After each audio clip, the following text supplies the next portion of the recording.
Hello student, this is science के। तो last lecture number 4 में हमने डिस्कस किया था molarity.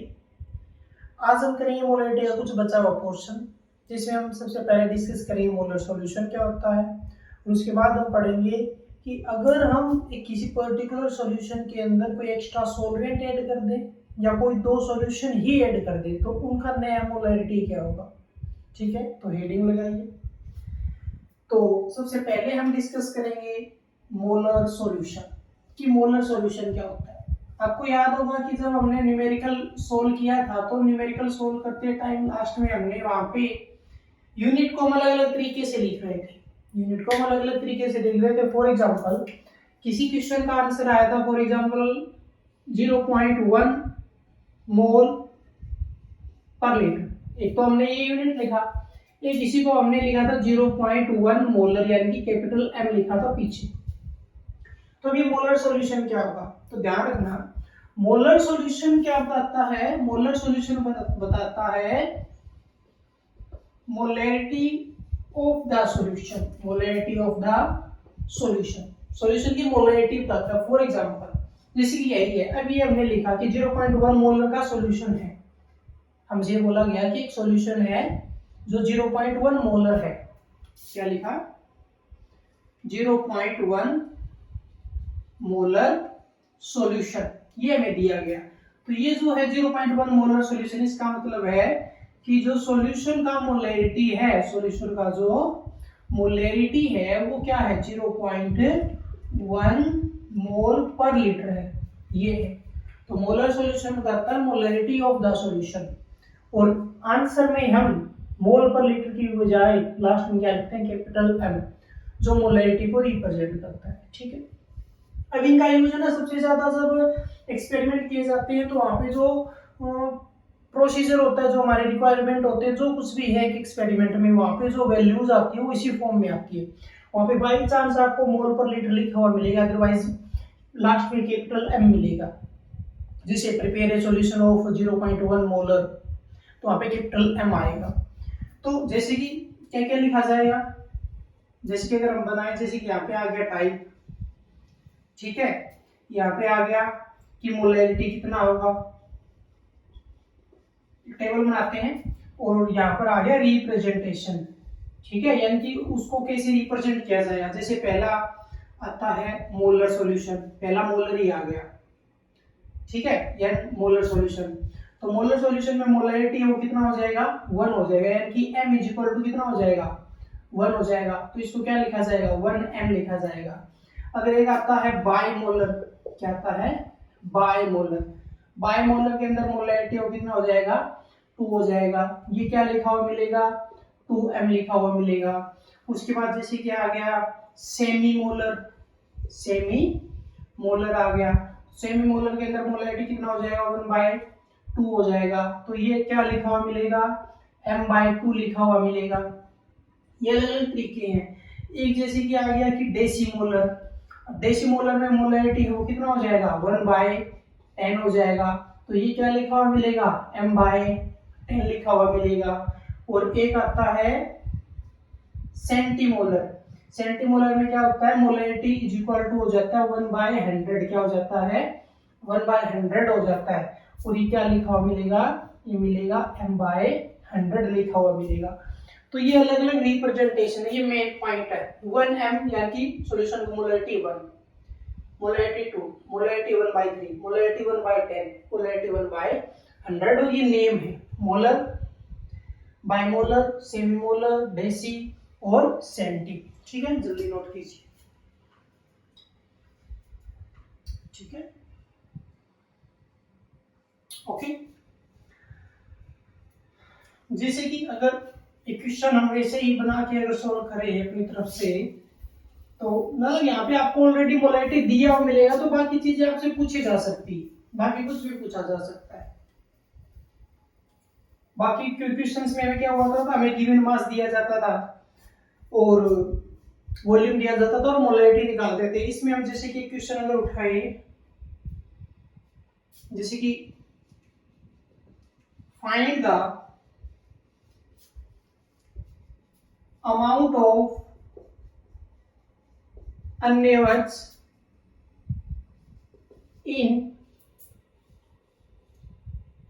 200 ml of 4 molar solution। This equation NaOH का अमाउंट फाइंड आउट करना है। 200 ml का सॉल्यूशन है और 4 मोलर है, तो 4 मोलर इसका मतलब जो मोलैरिटी है वो कितना हो गया, मोलैरिटी हो गया 4। वॉल्यूम कितना दे रखा है 200 ml। हमें मोलैरिटी में किस में चाहिए, लीटर में, तो 200 डिवाइड बाय 1000 ये लीटर हो गया। ठीक है, तो हमारे लिए मोलैरिटी क्या होता है, हमारे लिए होता है molarity is equal to mole by volume. अब मोल नहीं है कि गिवन मास ही नहीं है, मास ही तो निकालना है। फाइंड द अमाउंट, ये अमाउंट का मतलब कौन सा है, जो हम हमेशा से जिसको हम गिवन मास बोलते थे वो अमाउंट है। तो फॉर एग्जांपल के लिए इसको मैंने x मान लिया, इसको मैंने क्या मान लिया x। मोल हम कैसे निकालते हैं, given mass by molar mass. Molar mass NaOH है, NaOH का मोलर मास कितना आता है, हमेशा 40 आता है। अब 1 डिवाइड बाय वॉल्यूम, वॉल्यूम कितना है 200 डिवाइड बाय 1000, चेंज कर दो पूरा चेंज हो जाएगा। क्या मोलैरिटी कितना दे रखा है, मोलैरिटी 4 दे रखा है, पुट कर दिया मैंने, x बाय 40 आ गया, और मल्टीप्लाई में 1000 डिवाइड बाय 200 आ गया। ठीक है, तो 2 और 3 0 से 3 0 चला गया, 4 मल्टीप्लाई 2 ये और मल्टीप्लाई में आ जाएगा, तो ये कितना हो जाएगा 4 मल्टीप्लाई 8 इज इक्वल टू 32, ये 32 ग्राम आ जाएगा। कुछ इस तरीके से होगा, ऐसे भी क्वेश्चन पूछे जा सकते हैं। ठीक है, नोट कीजिए, यानी कि यहाँ पे आपको गिवन मास निकालना पड़ेगा, बाकी चीजें सारी दे रखी। तो ये तो था मोलर सॉल्यूशन। अब आगे बढ़ते हैं, अब हम निकालते हैं molarity of mixture. Molarity of mixture, mixture का मोलैरिटी कैसे निकाला जाएगा। मिक्सचर की मोलैरिटी निकालने के लिए दो अलग अलग पार्ट होते हैं।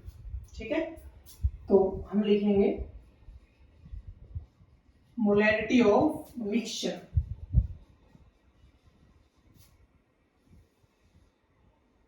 इसमें अगर मैं टाइप बना के चलूं, अगर मैं टाइप बना के चलूं थोड़ा सा डिटेल में अगर लेके जाए, तो टाइप के अकॉर्डिंग जैसे कि फर्स्ट टाइप हम मान लेते हैं, यानी कि फर्स्ट केस हो गया ओनली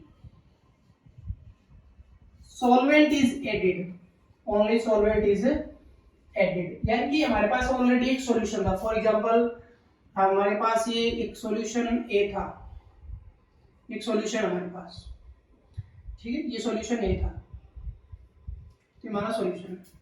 इसके अंदर हमने सिर्फ सॉल्वेंट डाल दिया, क्या डाल दिया हमने, सॉल्वेंट डाल दिया, सॉल्वेंट डाला है। ठीक है, तो ये हमारा फाइनल आ गया, ये हमारा क्या आ गया फाइनल। अब कुछ चीजें देखो, जैसे कि अभी अगर अपने आप में सॉल्यूशन था तो इसकी एक मोलैरिटी भी रही होगी, जिसको मान लो हमने M1 मान लिया, इसके अंदर कुछ नंबर ऑफ मोल भी रहे होंगे, क्योंकि सॉल्यूशन बनाया तो सोल्यूट डला होगा, सोल्यूट डला होगा तो उसके मोल भी होंगे कि सोल्यूट कितनी अमाउंट में डाला गया है, तो नंबर ऑफ मोल भी आ गया, और इसका कुछ वॉल्यूम भी रहा होगा V1। जब सॉल्वेंट ऐड कर दिया तो सॉल्वेंट की भी तो कुछ अमाउंट रही होगी, तो जब ये सॉल्यूशन होगा, देखो अब सॉल्यूटेड नहीं किया गया तो नंबर ऑफ मोल n का n रहेगा, वॉल्यूम डाला गया तो वॉल्यूम V1 से फाइनल वॉल्यूम क्या मान लिया V2। अब ध्यान रखना V2 के अंदर V1 इंक्लूड है, V1 प्लस जो डाला गया वो, ये दोनों मिलके क्या है V2 है, और इसका नया मोलैरिटी क्या आ गया M2, ये चीजें होगी। ठीक है, अब फॉर्मूला हमारा क्या होता है, हमारा एक जनरल फॉर्मूला क्या है, जनरल फॉर्मूला हमारा होता है molarity is equal to mole by volume.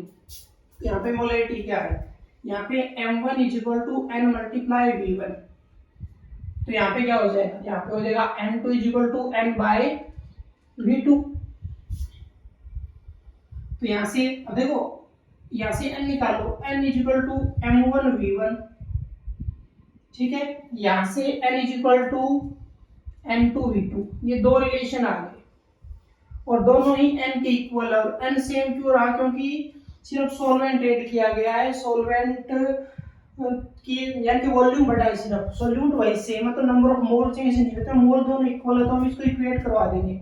Equate करवाने से क्या आ जाएगा, M1 V1 is equal to M2 V2, ये दो आ गए, ये हमें पता होता है, ये पहला सो ये भी हमें पता है। हमारे लिए नया क्या है, हमारे लिए यहाँ पे M2, तो M2 क्या हो जाएगा M1V1 डिवाइड बाय V2, ये आ जाएगा नया मोलैरिटी। ठीक है, समझ गए। इसमें नोट करने वाला क्या है कि जो सोल्यूट के मोल्स हैं वो सेम रहेगा, सिर्फ सॉल्वेंट ऐड किया गया है, सिर्फ ऐड किया गया है सॉल्वेंट। ठीक है, नोट कीजिए। ओके, लास्ट का फॉर्मूला यहां से और देख लेना चाहिए आप, n इक्वल टू हम ये तो हम यहां से भी ड्राइव कर सकते हैं, इसको हम आगे सोल्व करो तो n इक्वल टू क्या हो जाएगा mv, ये बहुत जगह यूज हो, इसी को है फॉर्म चेंज है। ओके, तो ये फर्स्ट था when only solvent is added, जब सिर्फ सॉल्वेंट ऐड किया जाता है। जैसे कि अगर एक क्वेश्चन सॉल्व करें,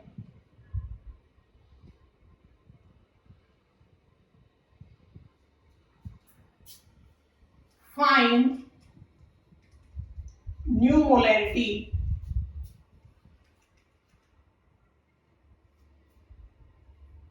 of solution when 2 molar 100 ml of H2SO4 is diluted by 200 ml solvent। ये दे दिया गया, नया मोलैरिटी निकालना है। पहले वाला सॉल्यूशन क्या है 2 मोलर का है, 100 ml में है, H2SO4 का डाइल्यूट किया जाता है 200 के साथ। तो हमारा भाई कि M1 V1 और N तीन चीजें, चलो N तो हमें जरूरत ही नहीं पड़ती क्योंकि हम इक्वेट करवा देते हैं। तो M1 कितना आ गया 2 मोलर, V1 कितना आ गया, V1 कितना आ गया 100, M2 हमें फाइंड आउट करना है, और V2, अब V2 देखो 100 तो ये था ही, 200 के साथ डाइल्यूट किया गया है, तो टोटल कितना हो गया 300 ml। रिलेशन क्या था, रिलेशन क्या था M2 is equal to M1 V1 divide by V2। तो करो जरा M1 V1 यानी कि 2 मल्टीप्लाई 100, तो ये कितना हो गया 200 डिवाइड बाय V2 कितना हो गया 300, सोल्व करोगे तो क्या आ जाएगा 2/3 मोलर। ठीक है, कुछ इस तरह बेसिक सा। अब इसका सबसे ज्यादा यूज का, ये भी अच्छा है दिखने में, ऐसा नहीं यूजफुल बहुत है। इसका यूज कहाँ होता है कि जब हम लैब में काम कर रहे होते हैं हमें अलग अलग सॉल्यूशन बनाना पड़े, जैसे कि एक सॉल्यूशन आपने 2 मोलर का बना रखा था ऑलरेडी, क्लियर, और आपसे कह दिया जाता है कि उसी सॉल्यूशन को चेंज करके आपको 3 मोलर का बनाना है, 3 मोलर का बनाना है, या उसी सॉल्यूशन को चेंज करके आपको 1 मोलर का बनाना है। ठीक है, यानी कि मोलैरिटी चेंज हो जाना चाहिए, आपको अलग नहीं दोबारा से तैयार नहीं करना, उसी सॉल्यूशन को चेंज करना है कि एक सॉल्यूशन पहले 2 मोलर का था और उस सॉल्यूशन को चेंज करके आप 1 मोलर का बनाओ। ठीक है ना, तो उसको चेंज करके अगर हमें बनाना पड़े तब ये काम आएगा, क्योंकि हमें जब उस समय पे ये देखना पड़ेगा ना कि हमें एक्स्ट्रा सॉल्वेंट कितना डालना है, तो इस रिलेशन का यूज होगा कि पहला मोलैरिटी ये था, पहला वॉल्यूम ये है। ठीक है ना, तो वहां पे सबसे ज्यादा यूज है इसका। ओके, चलिए आगे बढ़ते हैं। अब इसका उठाते हैं सेकंड टाइप। सेकंड टाइप में क्या आएगा कि हमारे पास 2 पर्टिकुलर सॉल्यूशन होंगे और दोनों सॉल्यूशन को ऐड किया जाएगा। क्या किया जाएगा, दोनों सॉल्यूशंस को ही ऐड किया जाएगा। ठीक है, तो second type when 2 solutions is added या मिक्स, दोनों सॉल्यूशन को ही मिक्स कर दिया गया, यानी कि ये पहला सॉल्यूशन था, ये दूसरा सॉल्यूशन था। अब सॉल्यूशन बोलने का मतलब क्या हो गया, दोनों की अपनी अपनी मोलैरिटी है, दोनों के अपने अपने सोल्यूट हैं, दोनों का अपना अपना वॉल्यूम है, और ये आ गया फाइनल। ठीक है, कि जैसे कि ये ए था, ये बी था, और ये क्या आ गया हमारा फाइनल, या ए बी कह लो। ठीक है, यानी ए प्लस बी। तो इसका आगमन रहा होगा। अब की बार देखो 2 सॉल्यूशन अलग अलग है, तो मुझे मोल भी लेके चलने पड़ेंगे। इसका क्या हो जाएगा M2 N2 V2। ये अपने आप में दोनों सॉल्यूशन है, तो दोनों की मोलैरिटी है, दोनों की अलग अलग मोल है, दोनों का अलग अलग वॉल्यूम है। यहाँ पे नया मोलैरिटी मैंने m मान लिया, इसके मोल मैंने n मान लिया, इसका वॉल्यूम मैंने v मान लिया। और एक चीज हमेशा ध्यान रखें, वॉल्यूम आपस में ऐड हो सकता है, मोल आपस में ऐड हो सकते हैं, लेकिन कभी भी मोलैरिटी ऐड नहीं हो सकती। फॉर एग्जांपल कि अब ये लास्ट का सॉल्यूशन है, इसमें n है, तो यहाँ पे n का मतलब क्या लिख सकता हूँ मैं, n1 प्लस n2। यहाँ पे v है, इसको मैं क्या लिख सकता हूँ, v1 प्लस v2, लेकिन n को मैं m1 प्लस m2 नहीं लिख सकता।